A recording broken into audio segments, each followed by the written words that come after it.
Hello everyone, welcome to all of you. Welcome to the channel The English Space.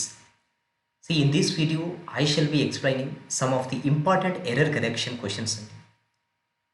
Watch the video completely and prepare your own notes. Whatever the rules I am going to discuss in this video will be very useful for you from the point of view of all the upcoming exams, be it banking, staff selection commission, groups exam and other competitive exams. Watch the video completely.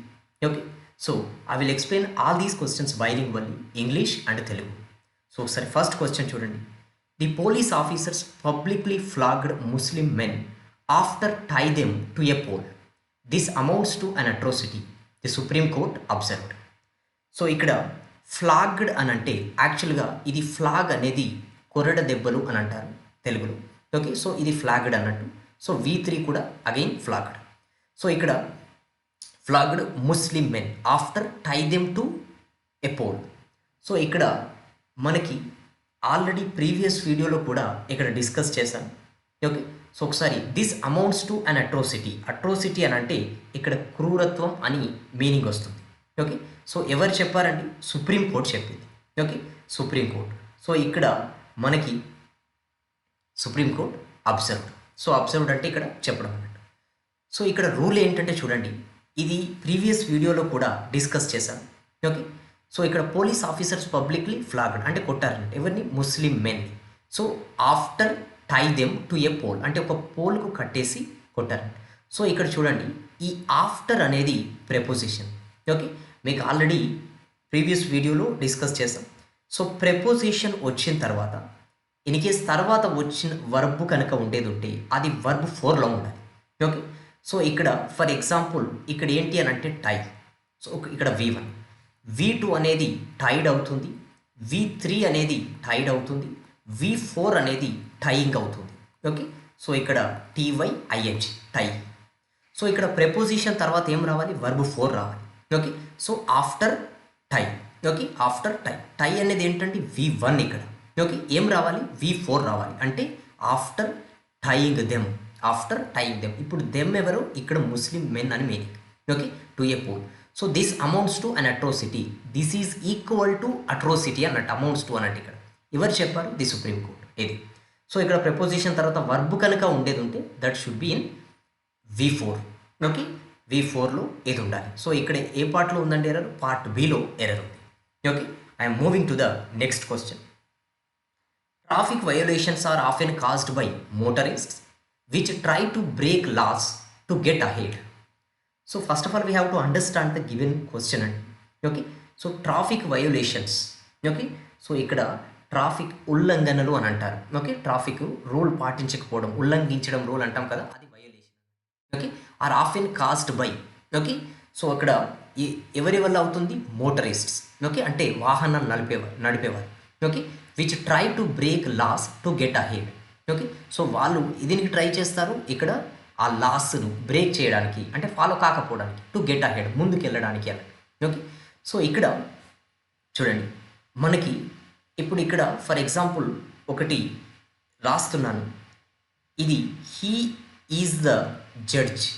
He is the judge who took up our case. Who took up our case అని ఇక్కడ వచ్చింది అనుకోండి for example. ఇప్పుడు ఇక్కడ చూడండి, ఇక్కడ for example who are you అన్నాం అనుకోండి. Who are you. సో ఇది ఏంటి అని అంటే ఇంటరాగేటివ్ ప్రొనౌన్ అని అంటాం. Interrogative pronoun. మరి ఇక్కడ కూడా హూ వచ్చింది. ఓకే, హూ వచ్చింది. ఈ హూ ఎవరికి రిలేట్ చేస్తుంది? జడ్జికి రిలేట్ చేస్తుంది. అంటే ఎవరైతే మా కేసుని టేకప్ చేశారో అతనే ఇతను అని అంటున్నాం. ఓకే, ఈ జడ్జి కదా. ఓకే, ఇప్పుడు ఈ హూ ఏంటి అని అంటే రిలేటివ్ ప్రొనౌన్. ఏమవుతుంది? Relative pronoun. ఇది ఎవరికి రిలేట్ చేస్తుంది?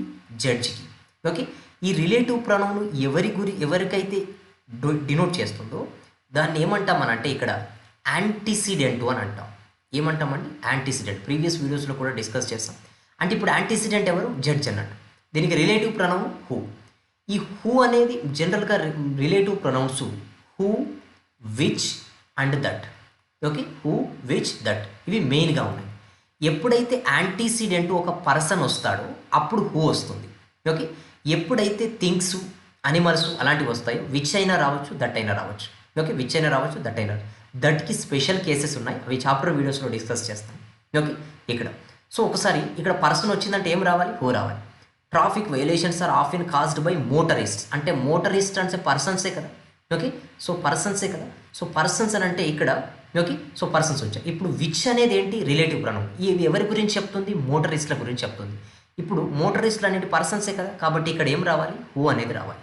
హూ ఓకే, ఇక్కడ who try to break laws అనేది రావాలి. అంటే పార్ట్ బిలో again there is an error. Okay, so I hope you have understood it perfectly అండి. I'm moving to the next question. The car was being driven at a speed of 100 km/h on a flyover who had a limit of 40 km/h. ఇంతకు ముందులా question అండి. మనకు relative pronounce మెయిన్గా ఏమున్నాయి, who, which and that. Who, which, that. So ఇక్కడ ఎప్పుడైతే ఇక్కడ persons వస్తారో యాంటీసిడెంట్ హూ అనేది వాడతాం. ఇక్కడ మనకి అనిమల్స్ కానీ, థింగ్స్ కానీ, ప్లేసెస్ కానీ, బేబీస్ కానీ వచ్చినప్పుడు విచ్ అనేది వాడతాం. ఈ దట్కి కూడా ఇక్కడ వాడచ్చు, కానీ కొన్ని స్పెషల్ కేసెస్ ఉన్నాయి. సో ఇక్కడ ఒకసారి మనకి చూడండి, the car was being driven at 100 km/h on a flyover who. చూడండి, ఈ హూ అనేది ఇక్కడ రిలేటివ్ ప్రొనౌన్. ఇక్కడ ఈ రిలేటివ్ ప్రొనౌన్ ఎవరికి రిలేట్ చేస్తుంది, ఫ్లైఓవర్కి రిలేట్ చేస్తుంది, అంతే కదా. సో ఫ్లైఓవర్ అనేది ఇక్కడ ఏంటి, యాంటీసిడెంట్. Okay, antecedent. యాంటీసిడెంట్లో పర్సన్ ఉన్నప్పుడు కదా హూ అనేది వాడేది. ఇప్పుడు ఫ్లైఓవర్ అయితే పర్సన్ కాదు కదా, కాబట్టి ఇక్కడ మిస్టేక్ ఉంది. ఓకే, ఇక్కడ మిస్టేక్ ఉంది. సో ఏమని రావాలి, విచ్ అనేది రావాలి. కాబట్టి ఇక్కడ which had a limit of 40 km/h. Okay, యాక్చువల్గా ఫ్లైఓవర్ లిమిట్ ఏంటి అని అంటే 40 km/h, బట్ ఈ కార్ ఎంత వెళ్ళింది, 100 km వెళ్ళింది. ఓకే, అది ఇక్కడ మీనింగ్. ఓకే, సో ఇక్కడ పార్ట్ సిలో ఎర్రర్ ఉంది. I hope you have understood it perfectly అండి. నెంబర్ ఆఫ్ టైమ్స్ ఇలాంటి క్వశ్చన్స్ వచ్చే ఛాన్సెస్ ఉంటాయి రిలేటివ్ ప్రొనౌన్స్ పైన. ఇది ప్రొనౌన్స్లో పార్ట్గా వస్తుంది మనకి, అందులో relative pronoun. Okay, so I'm moving to the next question అండి.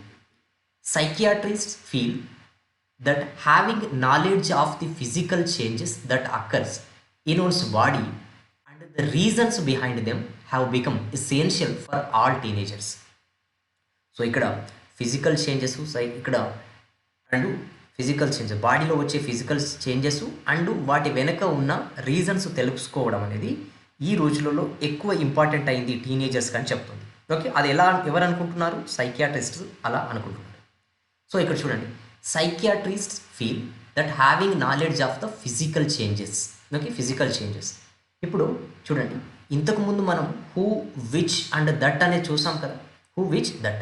ఇగో చూడండి, ఇగో ఇక్కడ దట్ వచ్చింది. ఓకే, ఈ దట్ అనేది రిలేటివ్ ప్రొనౌన్. ఎవరికి రిలేట్ చేస్తుంది, ఫిజికల్ చేంజెస్కి రిలేట్ చేస్తుంది. అంటే ఎవరి గురించి చెప్తున్నాం ఇక్కడ మనం, ఫిజికల్ చేంజెస్. అంటే ఎవరి గురించి చెప్తున్నామో వాళ్ళ సబ్జెక్ట్ అన్నట్టే కదా ఇక్కడ సబ్జెక్ట్. ఓకే, సో ఇక్కడ మనకి చూడండి, ఈ దట్ అనేది ఎవరి గురించి చెప్తుంది, ఫిజికల్ చేంజెస్ గురించి. ఓకే, తర్వాత వచ్చిన వర్బు చూడండి, ఇక్కడ V1, V2, V3, V4 ఉన్నాయి. ఇది ఏంటి అని అంటే అక్కర్ అంటే సంభవించడం, జరగడం. ఇది అక్కర్డ్ అవుతుంది, ఇది కూడా అక్కర్డ్ అవుతుంది, ఇది అక్కరింగ్ అవుతుంది. ఓకే, సో మనకి ఇంకొకటి ఏంటనంటే V5 ఉంది. దీని తర్వాత మనకి V5 ఉంది. అదేంటి అని అంటే ఇక్కడ V1 ప్లస్ ఎస్ లేదా ఈఎస్ వస్తుంది. ఈ V1 అంటే అక్కర్ కదా, కాబట్టి ఇది ఏమవుతుంది, అక్కర్స్ అవుతుంది, ఇది అక్కర్స్ అవుతుంది. ఈ V5 అనేది ఎప్పుడు యూజ్ చేస్తామనంటే సబ్జెక్టు థర్డ్ పర్సన్ సింగులర్ అయితే. ఓకే, థర్డ్ పర్సన్ సింగులర్ అయితే. కానీ ఇక్కడ మరి థర్డ్ పర్సన్ సింగులర్ ఏంటి, ప్లూరల్ ఏంటి అనేది మనం చాప్టర్ వీడియోస్లో డిస్కస్ చేస్తాం. సింగులర్ కావాలి, థర్డ్ పర్సన్ సింగులర్. అంటే ఇప్పుడు ఫర్ ఎగ్జాంపుల్ చూడండి, బుక్ ఈజ్ యూస్ఫుల్ అన్నాం అనుకోండి, బుక్ ఈజ్ యూస్ఫుల్. ఎవరు థర్డ్ పర్సన్, ఎవరి గురించి మాట్లాడుతున్నామో వాళ్ళు థర్డ్ పర్సన్ అన్నట్టు ఇక్కడ.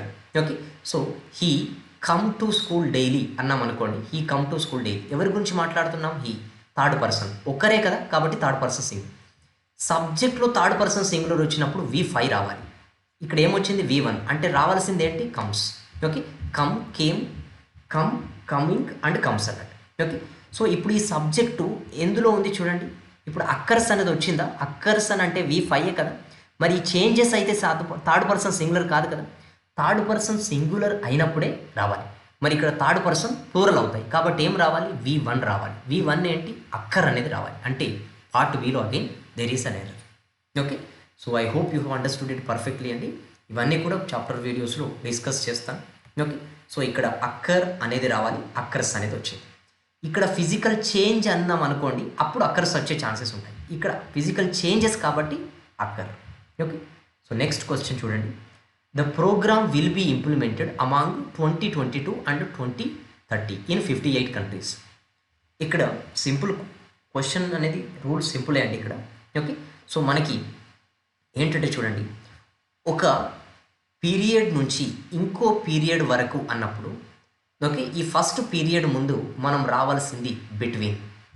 ఓకే, బిట్వీన్ వచ్చింది అనుకోండి, మధ్యలో అండ్ వస్తుంది. Okay, between. ఇక్కడ లేదనంటే ఫ్రమ్ వచ్చింది అనుకోండి, ఓకే, ఇక్కడ 2 వస్తుంది. ఇది చూడండి ఏమి ఇచ్చారు మనకి, మీనింగ్ అదే కదా, 2022 నుంచి 2030 వరకు. Okay, in 58 countries. అండ్ వచ్చింది కదా, సో రావాల్సింది ఏంటి, బిట్వీన్ అనేది రావాలి. అమాంగ్ వచ్చింది, సో ఇక్కడనే మళ్ళీ ఎర్రర్ ఉంది.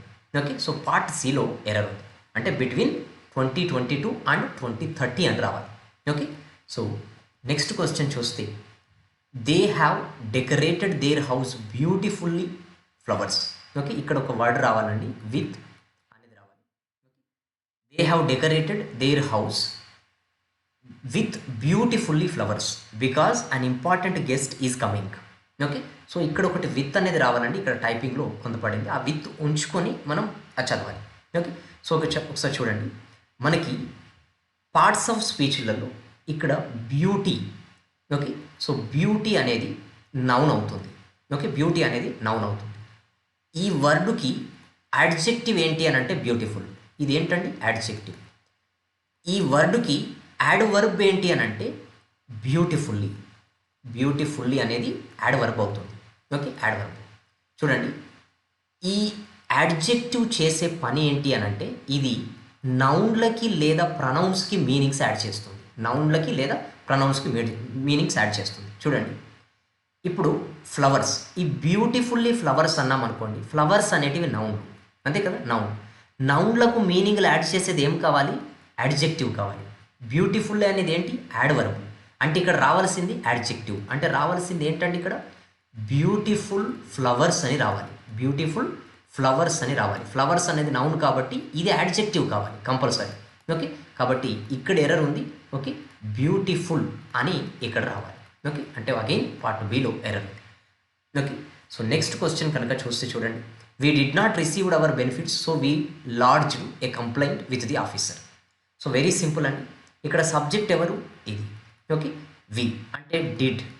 ఓకే, నాట్ వచ్చింది. తర్వాత రిసీవ్డ్ అనేది ఏంటి, ఇక్కడ V2 అయినా V3 అయినా అవుతుంది. ఎప్పుడైనా చూడండి డూ ఫార్మ్స్ వచ్చినప్పుడు, డూ అయినా డిడ్ అయినా, ఓకే, డస్ అయినా, ఇవి వచ్చినప్పుడు మనకి ఏంటి అని అంటే తర్వాత వచ్చే మెయిన్ వర్బ్ ఉంటుంది కదా, అది V1లో ఉండాలి. ఇది ప్రీవియస్ వీడియోస్లలో కూడా డిస్కస్ చేస్తాం. ఓకే, సో ఇక్కడ V1 ఏమవుతుందని అంటే రిసీవ్ అవుతుంది. ఓకే, V2 రిసీవ్, ఇది రిసీవ్, అంటే రావాల్సింది రిసీవ్ అని రావాలి. ఓకే, సో రిసీవ్డ్ అని వచ్చింది, అంటే పార్ట్ ఏలో ఎర్రర్ ఉంది.